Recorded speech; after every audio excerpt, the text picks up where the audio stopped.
warahmatullahi wabarakatuh. Selamat pagi anak-anak. Waalaikumsalam Pak Ibu. Gimana, apa kabarnya hari ini? Oke, alhamdulillah semuanya dalam keadaan baik ya dan sehat semua.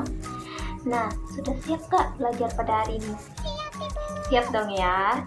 Nah, sebelum kita memulai pelajaran pada pagi hari ini, kita berdoa terlebih dahulu ya. Silakan ketua kelasnya untuk memimpin temannya untuk berdoa ya. Alhamdulillah, amin amin amin ya robbal alamin. Baik, pada pagi hari ini kita akan belajar tentang sistem saraf. Nah, kalian pernah dengar nggak sistem saraf itu apa?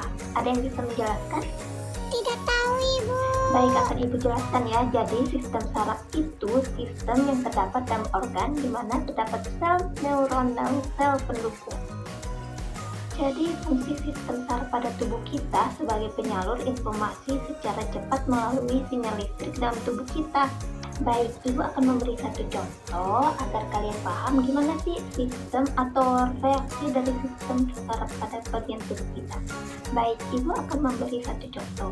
Silakan si Amel mencubit Ita. Nah, gimana? Pasti Ita kaget kan ketika kita dicubit. Nah, pasti kita refleks merasa kesakitan dan terkejut kan? Nah, itu adalah reaksi dari sistem saraf kita. Dan itu reaksi yang dihasilkan dari sistem saraf yang ada pada tubuh kita. Seperti itu ya, paham anak-anak? Ibu. Oke, paham ya. Nah, perlu juga kita ketahui ya bahwa pengertian dari sistem saraf itu apa sih? Nah, jadi tujuan dari sistem saraf itu, kita harus tahu sistem saraf itu ada dua bagiannya. Yang pertama sistem saraf neuron dan yang kedua sel pendukung neuroglia atau sel glia. Nah, neuron sendiri adalah unit fungsional dasar sistem saraf yang terdiri dari tiga bagian, yaitu badan sel, dendrit, dan yang terakhir ada namanya akson. Nah, Ibu akan menjelaskan satu persatu ya. Nah, jadi yang pertama yaitu badan sel. Badan sel itu menghasilkan sebuah sinyal atau impuls yang kemudian akan ditangkap oleh badan sel lainnya. Sedangkan yang kedua dendrit, bagian dari sel saraf yang fungsinya sebagai penangkap rangsangan atau impuls yang telah dikirim oleh bagian sel tadi.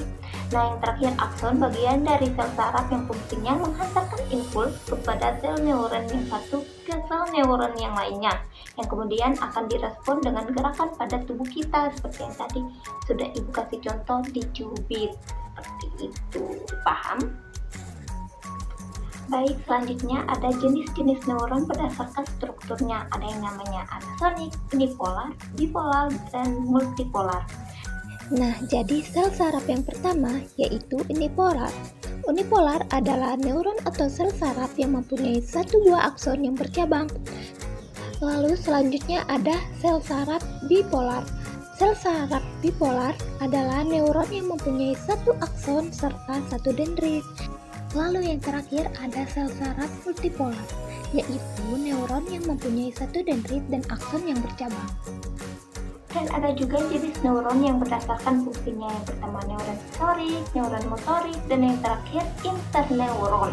Baik, Ibu akan menjelaskan yang pertama yaitu neuron sensorik. Baik, diperhatikan ya. Jadi, sel saraf sensorik adalah jenis sel saraf yang berfungsi untuk menghantarkan impuls dari reseptor di tubuh ke sistem saraf pusat yaitu otak dan sumsum tulang belakang. Sel saraf ini sering disebut dengan sel saraf indera. Oke, semuanya sudah paham mengenai neuron sensorik? Oke, selanjutnya Ibu akan menjelaskan tentang neuron motorik. Oke, diperhatikan baik-baik ya.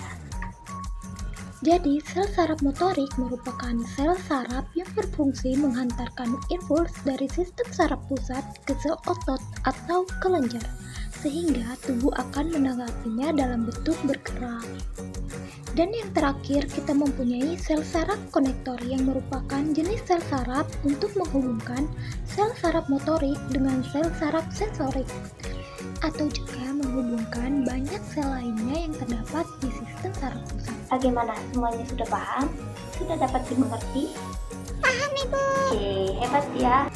Nah, jadi sistem saraf pusat terdiri dari otak dan medula spinalis. Dan ada juga yang namanya sistem saraf tepi yang meliputi semua jaringan saraf yang di luar sistem saraf pusat. Baik anak-anak, dari penjelasan yang sudah Ibu jelaskan, apakah semuanya sudah paham atau masih bingung? Oh, ternyata masih ada yang bingung ya.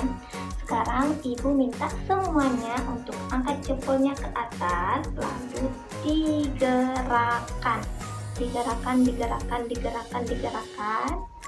Nah, Ibu akan menjelaskan gimana sih kok bisa jempol kita ini bergerak. Nah, kalian perhatikan ya. Diperhatikan baik-baik penjelasan yang akan Ibu berikan. Oke? Nah, bagaimana caranya otak kita menyuruh jempol kita misalnya untuk bergerak? Di awal, melalui satu mekanisme yang kompleks, otak kita membentuk sesuatu yang bernama potensial aksi dan meneruskannya sepanjang saraf yang bertanggung jawab untuk menggerakkan jempol. Di dalam saraf ada beberapa kabel dan di dalam kabel-kabel ini terdapat sel saraf. Di antara satu sel saraf ke sel saraf berikutnya ada celah yang bernama sinaps. Jadi, potensial aksi yang merupakan sel listrik akan diterima oleh dendrit di sel saraf pertama, diteruskan melalui tubuhnya dan mencapai akson. Di beberapa neuron atau sel saraf pertama ada sesuatu yang bernamanya neurotransmitter, suatu zat kimia yang berperan dalam konduksi listrik dari satu sel saraf ke sel saraf berikutnya, akan dilepaskan ke sinaps dan menghasilkan suatu potensial aksi di sel saraf kedua. Di sini, listrik tersebut akan dioper dari suatu sel saraf ke sel saraf berikutnya, sampai akhirnya sel saraf terakhir menyampaikan sel listrik otot yang bertanggung jawab dalam menggerakkan si jempol. Alhasil, jempol kita pun berhasil digerakkan. Gimana? Apa semuanya sudah paham? Alhamdulillah semuanya sudah paham ya. Jadi, Ibu akhiri pelajaran pada pagi hari ini. Ibu nanti kirim tugasnya lewat email kalian masing-masing. Oke? Oke, sampai jumpa di minggu depan ya, hari Selasa. Oke. Sekian dari Ibu, wabillahi taufiq wal hidayah. Wassalamualaikum warahmatullahi wabarakatuh.